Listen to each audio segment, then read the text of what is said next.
Good morning बच्चों। कक्षा 12 के सभी छात्र छात्राएं ध्यान दें।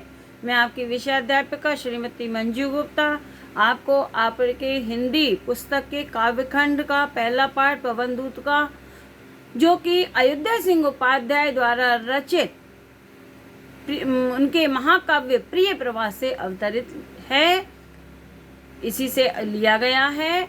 इसी के आगे का भाग मैं आपको पढ़ाने जा रही हूँ, जिसे आप ध्यान से सुने, समझें और फिर पूछे गए प्रश्नों के उत्तर कॉपी में लिखें।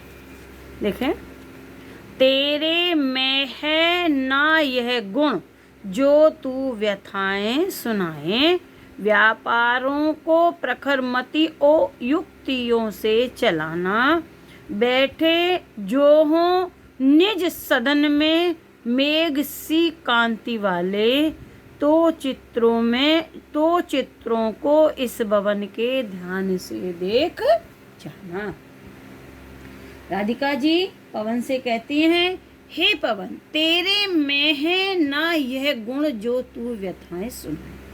हे पवन, तुझ में वह गुण है ही नहीं जो मेरी तू व्यथाओं को सुना दे, क्योंकि तुम्हारे पास मुख नहीं है, अतः तुम किसी भी बात को बोल कर समझाने में असमर्थ हो।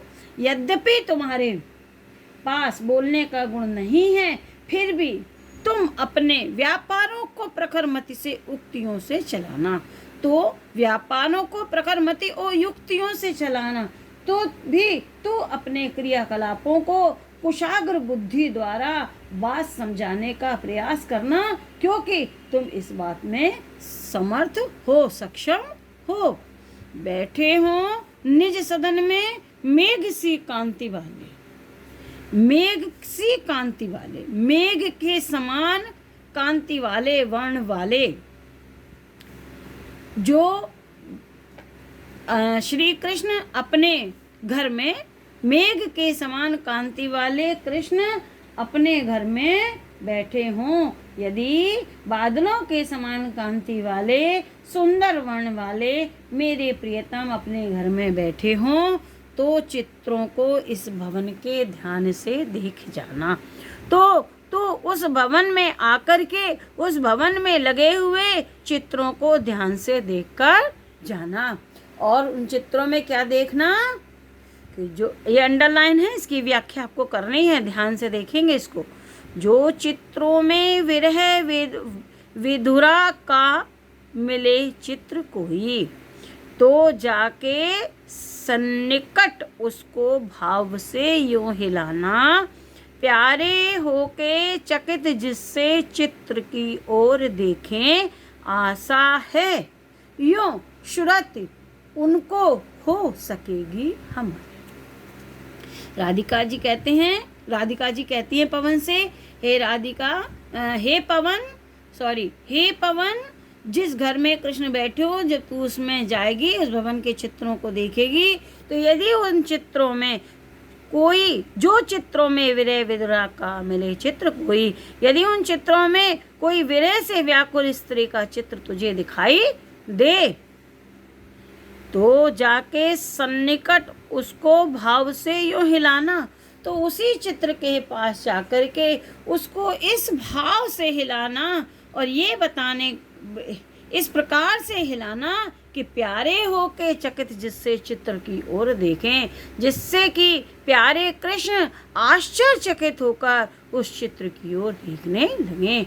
हे पवन, कोई विरह से व्याकुल स्त्री का चित्र मिले तो उसके पास जाकर के उसको इस भाव से हिलाना, जिससे कि प्यारे कृष्ण आश्चर्यचकित होकर उस चित्र की ओर देखने लगे।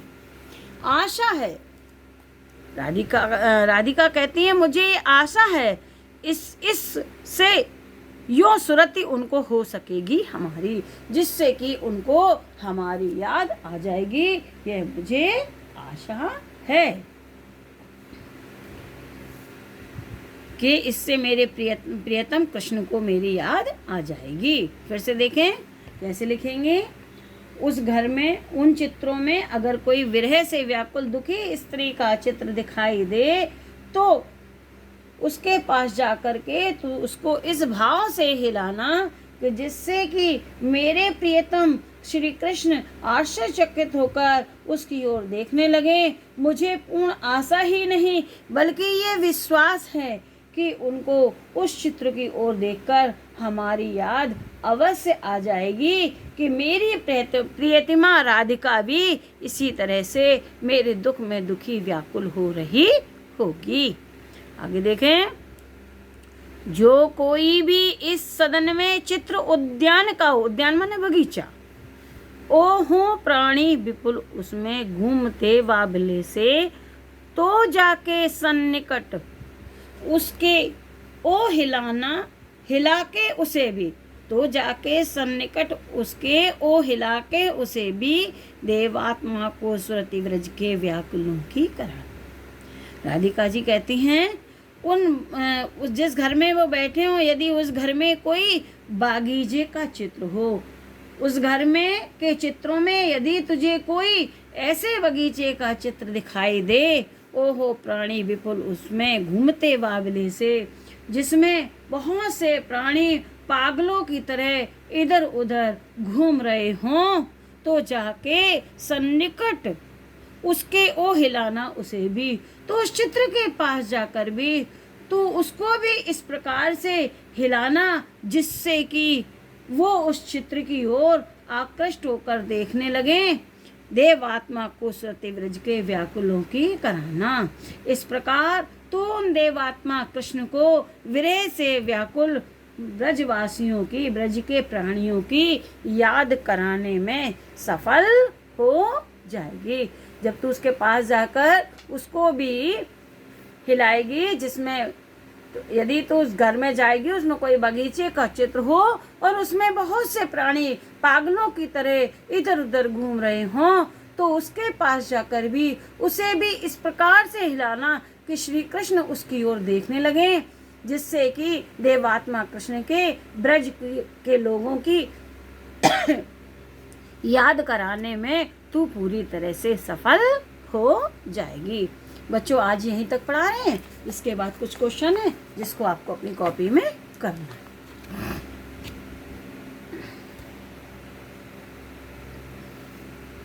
देखें, पहला प्रश्न है पद्यांश के पाठ और कवि का नाम लिखिए। ऊपर लिखा है पाठ का नाम पवन दूत का, कवि का नाम है अयोध्या सिंह उपाध्याय हरिऔध। दूसरा प्रश्न है रेखांकित अंश की व्याख्या, जिससे मैंने आपको भली भांति समझा दी है।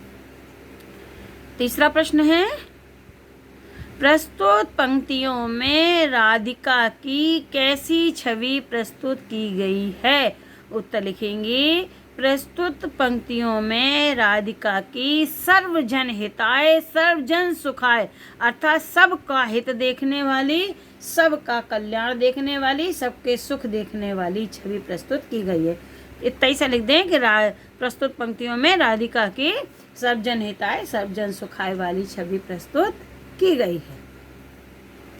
चौथा प्रश्न है राधिका के अनुसार श्री कृष्ण को क्या देखकर राधिका की याद आ जाएगी।